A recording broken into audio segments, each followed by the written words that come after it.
কবিতা আপোনাৰ ওচৰলৈ মই পুনৰবাৰ আহিছো দেখিবলৈ পোৱা গৈছে কংগ্ৰেছৰ নেতৃত্ব আৰু এআইডিএফৰ নেতৃত্ব গৈ উপস্থিত হৈছে গৈ তেওঁলোকেও এই প্ৰতিবাদত অংশগ্ৰহণ কৰিছে আৰু চৰকাৰলৈ সেই দাবী উত্থাপন কৰিছে এই যে বঞ্চিত শিক্ষকসকল বছৰ বছৰ ধৰি তেওঁলোকে ছাত্ৰ ছাত্ৰীৰ নামত জীৱনটোৰ আধা সময় শেষ কৰি দিছে তেওঁলোকে যাতে অন্ততঃ তেওঁলোকৰ প্ৰাপ্য পাওক এতিয়া চৰকাৰী পক্ষই তেওঁলোকক বাৰম্বাৰ আলোচনা কৰাৰ আশ্বাস দিয়ে গতিকে সেই আশ্বাসসমূহ কি হৈছে কবিতা আজিলৈকে বা এই যে তেওঁলোকৰ আমাৰ অন্যখন অব্যাহত আছে 48 ঘণ্টা পাৰ হৈছে এই 48 ঘণ্টাক তেওঁলোকক কিবা আশ্বাস দিছেনে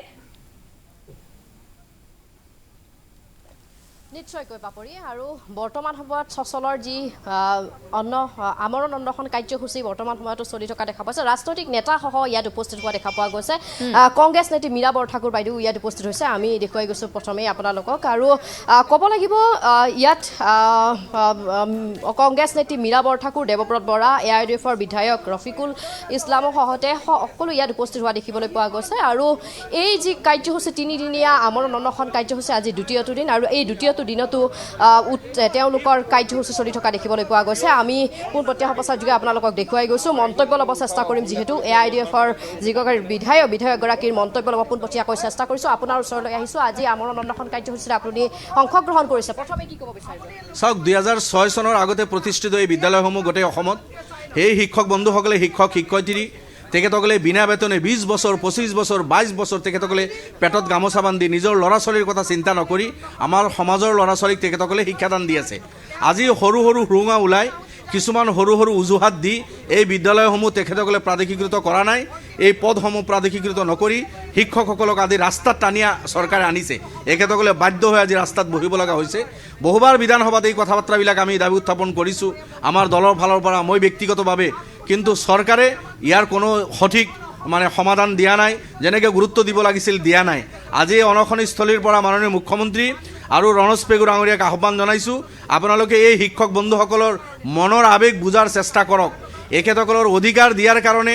আপোনালোকে নিলজ্জ কাণ্ড নকৰিব শিক্ষকসকলে ভিক মাঙিবলৈ অহা নাই তেখেতসকলে বিনা বেতনে 20-25 বছৰ পঢ়াইছে আমাৰ ল'ৰা ছোৱালীক শিক্ষাদান দিছে আমাৰ সমাজৰ সৰু সৰু কণ কণ ল'ৰা ছোৱালীক তেখেতসকলে সম্পদ হিচাপে গঢ় দিয়াৰ কাৰণে নিজৰ জিন্দগীৰ লাইফৰ অধিকাংশ সময় তেখেতসকলে দিছে তেখেতসকলে ভিকাৰী নহয় এখেতসকলে ভিক মাঙিবলৈ ৰাস্তাত বহা নাই এই তেখেতসকলৰ প্ৰাপ্য অধিকাৰ আছে গতিকে চৰকাৰৰ ৰেছপন্সিবিলিটি দায়িত্ব হ'ল এখেতসকলৰ যিটো সন্মান যিটো প্ৰাপ্য সেই অধিকাৰ দিয়াৰ কাৰণে চৰকাৰে যাতে সিদ্ধান্ত লয় প্ৰশ্ন উত্থাপনটো বাৰ কৰিছোঁ মই 2011 পৰা আজিলৈকে তাহানিতে কংগ্ৰেছৰ চৰকাৰ আছিল তেতিয়াও কৰিছোঁ বিজেপিৰ চৰকাৰ 2016 পৰা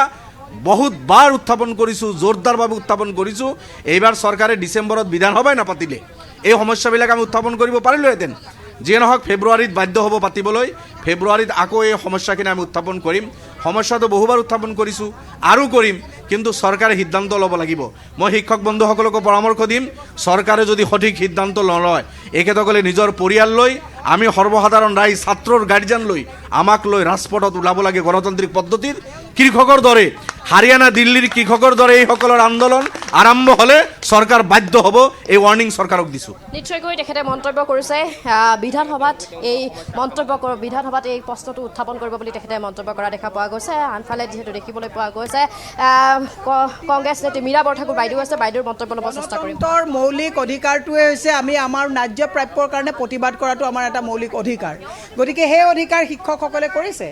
আমি এটা কথাই মুখ্যমন্ত্ৰীক ক'ব বিচাৰিছোঁ সবকা সাথ সবকা বিকাশৰ কথা কয় এয়া বিকাশ নেকি আজি কিমান বছৰে তেওঁলোকে দৰমহা নাপায় ইফালে আকাশলংঘী বস্তুৰ দাম বৃদ্ধি হৈছে স্মাৰ্ট মিটাৰে মাধমাহ জ্বলাইছে যে মানুহে জীয়াই থাকিব ক'ত আত্মহত্যা কৰিব মানুহে তাতোতকৈ ডাঙৰ কথা ডক্টৰ ৰণোজ পেগু ডাঙৰীয়া এগৰাকী দায়িত্বশীল ব্যক্তি 4 দিন কিয় ইয়াত অন্বেষণ কৰিবলগীয়া হৈছে কি কাৰণত আজি আহি পেলাই তেওঁলোকৰ লগত কবিতা আপুনি তেওঁলোকৰ মন্তব্য সংগ্ৰহ কৰক আমি দেখুৱাইছোঁ ৰাজনৈতিক দলে এই প্ৰতিবাদত অংশগ্ৰহণ কৰিছে গৈ এতিয়া কংগ্ৰেছৰ নেত্ৰী মীৰা বৰঠাকুৰ আছে ইফালে এআইডিএফৰ এগৰাকী বিধায়ক আৰু অতি শীঘ্ৰে এই বিষয়টো সন্দৰ্ভত চৰকাৰে সিদ্ধান্ত গ্ৰহণ কৰক তাৰ দাবী উত্থাপন কৰিছে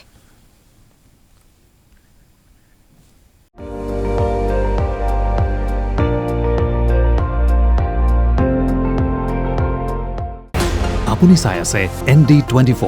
সৰ্বশ্ৰেষ্ঠ নহয় সৰ্বোত্তমৰ দৌৰ